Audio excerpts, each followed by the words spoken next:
Jonny Price is an absolute savage when it comes to Apex, and he creates a lot of meme-filled and engaging content around it. Not only does he challenge himself in-game to keep it fresh, but he's also overcome some of the hurdles of becoming a full-time content creator, the anxiety of being a content creator, and also finding the perfect editor for his content. Take a listen to Jonny's journey as he discusses this with former League of Legends pro Snoop, and he actually explains to you how you can overcome the anxiety of becoming a full-time content creator and also how to find the perfect editor. This is like one thing side that I think every creator should do and should be doing, especially in 2023, is posting at least daily shorts on TikTok, YouTube, Facebook Reels. The content that I'm doing right now off stream would be meme EXE. If you don't know what EXE is like over the top, like meme filled content where like you tell a story. So for instance, season 17 EXE, Apex EXE, would be a meme-filled journey of what's going on in season 17 of Apex.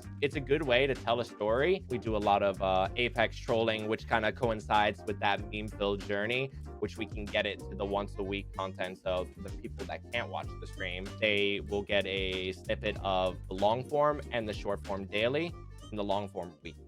Making that transition to full time, what was your favorite thing about it? My favorite thing, oh god, it was rough. Well, let's start there then. Yeah, what was like the biggest hurdles with going full time? Biggest hurdles going full time: anxiety, almost not believing I couldn't do it at first. I think there was like a little slither of doubt, but I knew that like if I never took that opportunity, I would never know the results. It's like you miss 100% of the shots you don't take, right? Kind of accepting that there will be lows no matter who you are as a creator, whether you're a big time creator, small time creator, mid-sized creator. The biggest hurdle as a creator is accepting that there will be lows, and the best of the best know how to pull themselves out from that low and dig themselves out of that hole and keep climbing that mountain. You know, it's not always the creator, it's not always like creators' fault. There are variables, but at the end of the day, it's going back to the chalkboard and accepting that like, hey, like I'm gonna try and see this from a different POV, getting back to work and making that banger content. You mentioned that anxiety of like going full time and not knowing if you could do it. How did you overcome that? I'm gonna be honest, I think this stems back to when I did music. I got the jitters, and I still do to this day. I'm full-time, I do this almost every other day, every day, and I still get anxiety, you know, like, you know, I get nervous. I think that's just who I am. I do a lot of like deep breathing exercises. I do my best to overcome it. I just hit live, and then, you know, I just burst with energy, and then it usually all goes away. Even if like, you know, there's no one there for you and you just want to like hop on camera and make content, at the end of the day, like people will come to you. If you bring out good vibes, people will come to you. So not just the challenges about going full time, but what was awesome? What was awesome about it? Oh man, I didn't have to wake up and go to work at 5 a.m. That was awesome.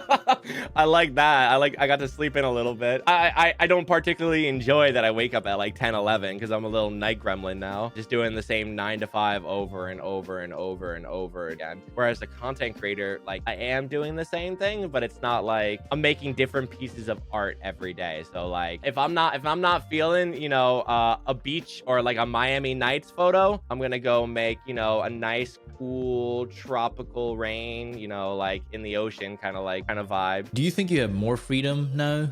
The reality is, if you want to be a full-time creator, you need to be financially stable. That's one like awkward thing a lot of creators don't want to talk about. Financials, no one ever wants to talk about financials. You need to put in the work to pay the bills, you know, and just because you're not working a quote unquote real job, this is a real job to me, and I'm going to take it such as, you know, if even if I'm not putting in that 40 hours, I'm still going to put in that 35 hours to make sure that the content that I produce can be worthy of the financial gain. You have to be able to put in the hours. There's also lots of variables too, like let's say a trend comes out or like a trailer for a game that you play comes out. You need to be on top of that. Like, you can't wait. If you're thinking about making plans and an event or something drops, there's 100 hungry sharks out there that are gonna do that, and if you don't do it, you're gonna get left in the dust. You got to be on top of that. You got to make sure that comes first. The decision to leave music, was that challenging? Was because you reached a level of success there. Was it an easy decision to move on to? It wasn't easy. First and foremost, like, you know, music will always be like, you know, my first love, my first lover. Being a musician was hard, man. Like it was,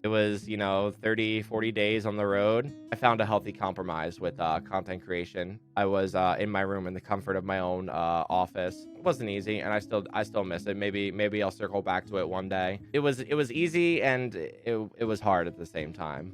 One of the things you mentioned is like, oh, I needed to start bringing on team. I need to start bringing on people to help. How have you found that process? I consider myself a really, really complex person. You got to find someone to match your energy. If, you know, someone is very laid back and not as passionate as you, then, you know, the results will show. And if you're a very passionate creator and you love X, Y, and Z, and this guy loves A, B, C, and D, and, you know, the two don't mesh, then it's very visible. Like, you know, the audience isn't dumb. Like, they will see it, and you'll see it yourself. I found that to be one of the most challenging things, and you almost have to like let it come to you. I know my editor, I found his team via another creator. I think his name was Tony Romero. He does a lot of Apex content, and it's been like the best team I've worked with. They work night and day to the T on everything that I want as a creator, and I keep them up to date with everything that I'm doing. I keep them up to date with everything. I think you need someone that is willing to sit down and understand the type of person you are, and, you know, is willing to like go on that mile hike with you. It's not easy to connect with someone, especially when you have minimal